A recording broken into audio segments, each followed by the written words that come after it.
Hey everybody, it's Master Gallengeist here, bringing you my review for the MCU Timeline book. Oh, now, I pretty much kind of condensed it because it is pretty long to be like Marvel Studios, the Marvel Cinematic Universe, an official timeline, foreword by Kevin Feige. So, yeah, this thing is like $50, but I mean, you can get it for kind of cheaper if you look for it on sale. Now, granted, this would mainly be for you if you are into Marvel, into the MCU.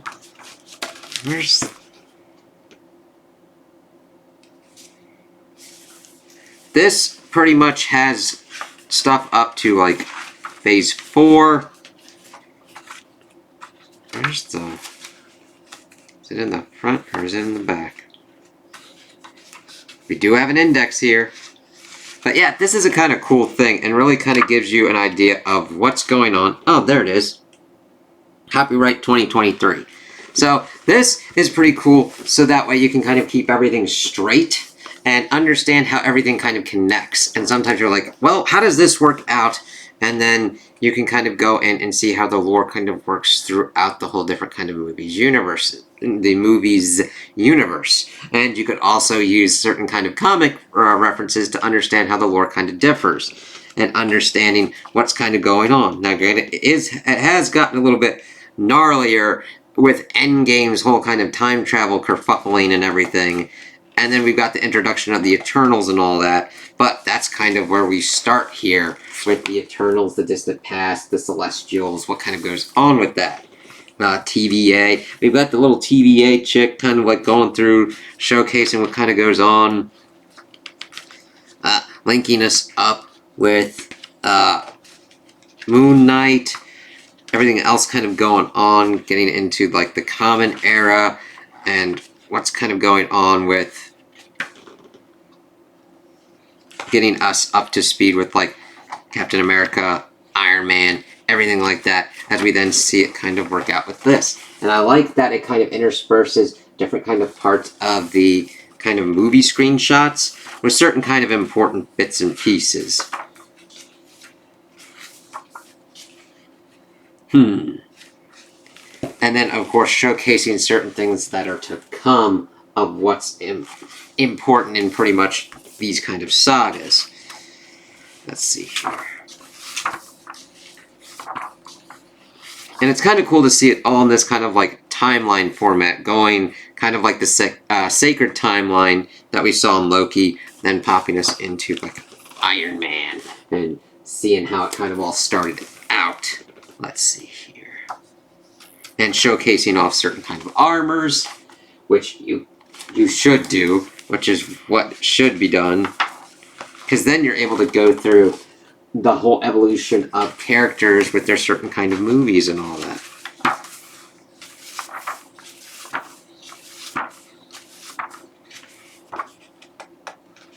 And then it's interesting to kind of link it up with like certain places, like this one had like linking up with DC and Tony being on there, Xandar's attack. It was really kind of cool.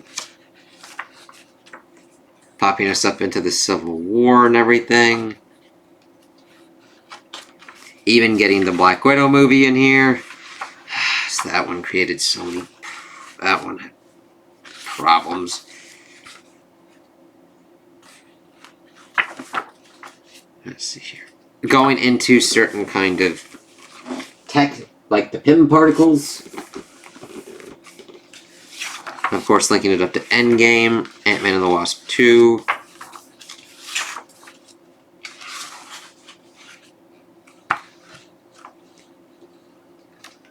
And then also showing us the different kind of timelines that they had to travel to in Endgame to get the various Infinity Stones. It's just a really kind of cool thing to be like, you know what, I kind of want to look and see what's going on with this. Doot, doot, doot.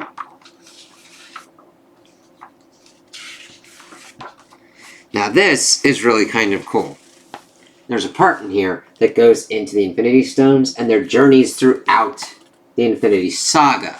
That's really kind of cool, so that way we understand what's kind of going on with each stone at certain kind of points before they all culminate in kind of Infinity War. And then, once again, an Endgame.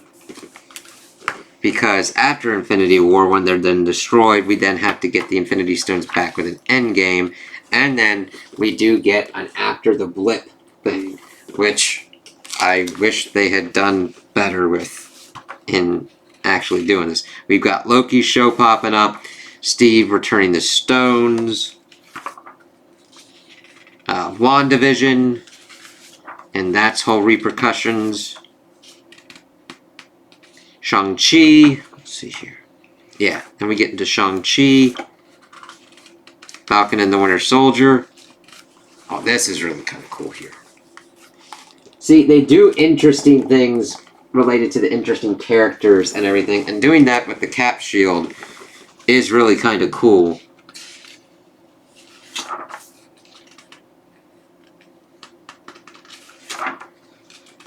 And we get a good bit on that one.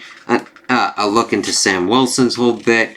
Of course, we get into Peter Parker's whole bit. Let's see.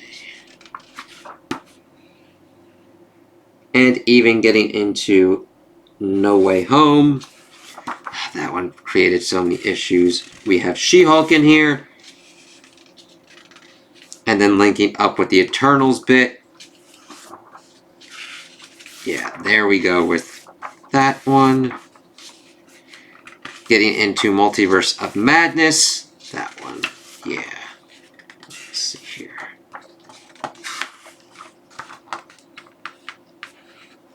Then getting into pretty much the Hawkeye show. And that's pretty much where it... Yeah, Hawkeye, She-Hulk, Moon Knight. Moon Knight was interesting. And here we go, Black Panther 2, Wakanda Forever. And then an understanding of vibranium, which you need Ultron in there for what kind of goes on.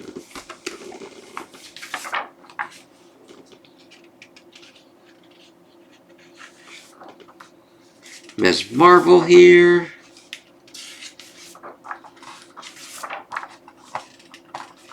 Thor Love and Thunder.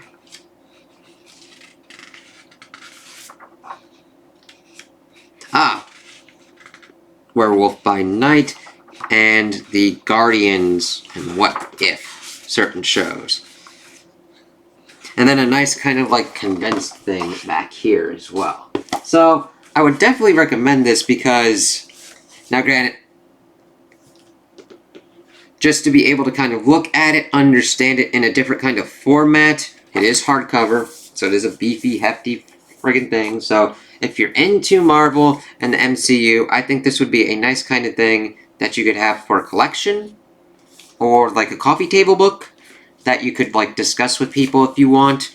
But not just to, like, if you're passingly into it, it might get you deeper into it potentially, if you would like to make that investment. I can't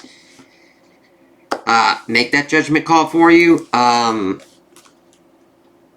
I mean, if you get into it and you're like, I don't think I really like this, you could always sell it to somebody that's more into it. Because it does give you interesting tidbits, understanding of what's going on at certain places. It's a nice way to kind of condense and understand what's going on, even though at certain kind of points, there's really nothing that you can do to kind of help yourself out on that kind of front. That's mainly the MCU and the Marvel Studios kind of things that's kind of all, But this is really kind of cool, and I think that it's got pretty good quality of how it's constructed and put together, and it's enjoyable, because sometimes you're like, oh, what's going on here? And it's either been a while or whatnot, or you kind of want to look into it, and sometimes your friends or your family ask, and you're like, okay, let's look at this here. Again, you could use the internet, your phone, your computer, and whatnot, and that works as well, but it's kind of cool to have something to look through. Even though, yeah, they're probably going to do new additions, add new things that you would need. This is a nice one that's got most of the stuff that's already out, the understanding of the phase of the Infinity Saga, and how it all kind of works out to there. So, yeah, for at least that portion, I think that would be worth it. But yeah, it's all up to you. I feel that I got good money's worth and value out of this. And if you don't see that, that's quite alright. And it's your money. If you don't want to spend it on this, that's cool. Spend it on stuff that you would like and enjoy and get value out of. This, I got value out of. So, those are my thoughts and opinions on the MCU Timeline book. Tell me what you guys think in the comments below. If you liked it, if you didn't like it, if you agree with me, if you disagree with me. Also, like and subscribe, and I hope you have a good day.